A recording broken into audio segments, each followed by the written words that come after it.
Hello everyone, कैसे हैं आप लोग। आई होप आप लोग बहुत अच्छे होंगे और सबकी पढ़ाई बहुत अच्छे से चल रही होगी। हम लोगों ने जो जीएस की सीरीज चालू की थी, आज हम उसका नेक्स्ट पार्ट लेके आए हैं और आज का हमारा टॉपिक है भाग 5 के अंतर्गत आज हम राष्ट्रपति को पढ़ेंगे। ठीक है दोस्तों,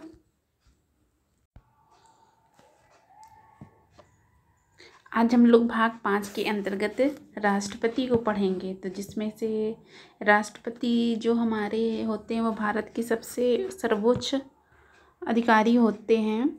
तो भाग 5 में जो आर्टिकल दिए हैं, भाग 5 जो आर्टिकल है वो 52 से लेके 151 तक है। लेकिन हम लोग आज राष्ट्रपति को पढ़ेंगे तो भाग जो इनके मोस्ट इम्पॉर्टेंट आर्टिकल हैं वो हैं भाग 52 से 61 तक। आज हम इनके बारे में चर्चा करते हैं।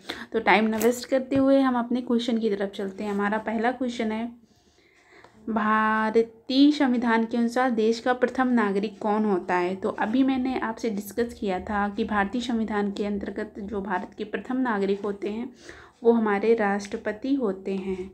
आगे चलते हैं। जो भारत के प्रथम नागरिक राष्ट्रपति होते हैं और ये जो राष्ट्रपति का प्रावधान लिया गया है ये हमारे इंग्लैंड के संविधान से लिया गया है। इंग्लैंड के संविधान से राष्ट्रपति का प्रावधान लिया गया है। अगला क्वेश्चन, भारतीय संविधान के अनुसार संघ की कार्यपालिका शक्तियाँ किसमें निहित हैं। कार्यपालिका की जो शक्तियाँ हैं वो किसमें निहित हैं, वो भी हमारे राष्ट्रपति में निहित हैं। ठीक है, लेकिन जो ये हमारा बताया गया ये आर्टिकल 53 में बताया गया है। जो कार्यपालिका की शक्तियाँ हैं ये आर्टिकल 53 में बताया गया है।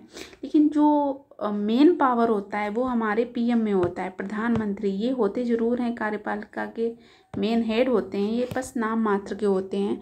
लेकिन जो सबसे क्योंकि जो राष्ट्रपति कोई भी शक्तियाँ अगर करता है तो वो मंत्रिपरिषद की सलाह पर ही लाता है और मंत्रिपरिषद का सबसे जो बड़ा जो अध्यक्ष होते हैं वो हमारे प्रधानमंत्री ही होते हैं।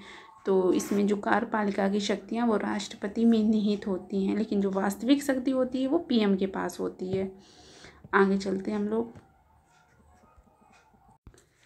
आगे चलते हैं क्वेश्चन की तरफ। हमारा नेक्स्ट क्वेश्चन है,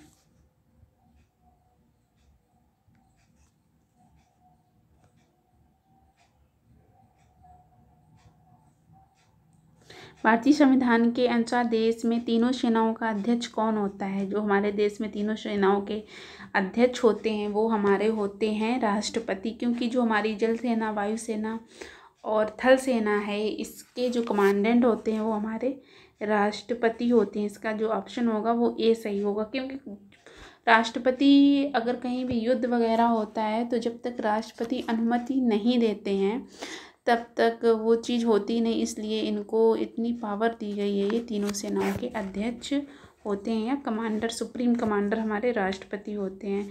भारत का राष्ट्रपति होता है। नेक्स्ट क्वेश्चन, ये राज्य का संवैधानिक अध्यक्ष होता है क्योंकि ये सबसे बड़ा अधिकारी होता है हमारे भारतीय संविधान में, तो ये राज्य का सबसे बड़ा अधिकारी माना गया है। आगे चलते हैं हम लोग, भारतीय सशस्त्र सेनाओं का सर्वोच्च कमांडर कौन होता है। भारतीय सशस्त्र सेनाओं का सर्वोच्च कमांडर, वही सेनाओं में जो सर्वोच्च कमांडर होता है वो हमारे राष्ट्रपति होते हैं। हमारा ये क्वेश्चन सही होता है। नेक्स्ट क्वेश्चन चलते हैं हम लोग अपने नेक्स्ट। हमारा जो अगला क्वेश्चन है वो है, भारत के राष्ट्रपति के लिए आवश्यक योग्यता नहीं है।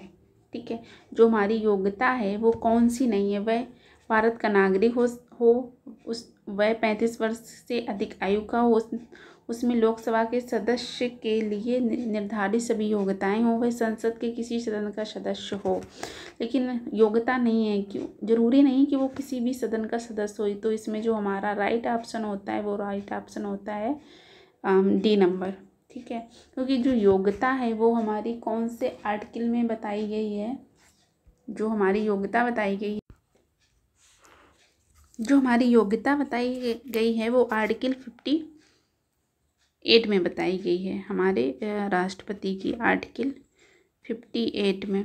तो इसमें क्या होता है, देखो वह संसद के किसी सदन का सदस्य ना हो, कोई भी इंसान हो, संसद के किसी भी, या संसद के हमारे दो सदन होते हैं, लोकसभा और राज्यसभा, अगर इसका वो सदन का सदस्य नहीं भी होता है तो भी वो राष्ट्रपति। लेकिन यहाँ पे 58 में जो उसकी योग्यता है वो है, अगर उसके पास 50 अनुमोदक और 50 प्रस्तावक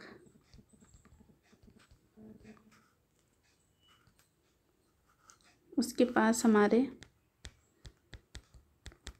50 जो प्रस्तावक होते हैं और 50 ही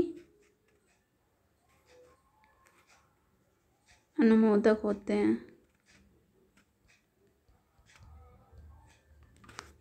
इतने तो होने चाहिए राष्ट्रपति का चुनाव, लेकिन ये किसी एक साधारण इंसान के पास तो इतना होता नहीं है। ठीक है, तो इसीलिए जो हमारे भगवान